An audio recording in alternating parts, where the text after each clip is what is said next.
Click the website icon. Then go to Map. Enable the section to display it on your website. Below, you can change the company address. Let's enable the Show Operation Area switch. There are several operation area settings to choose from. Define the operation area by selecting areas from the drop-down list.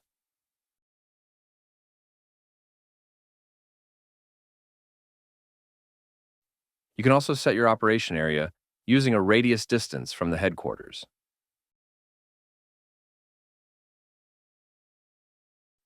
Save changes to see the results.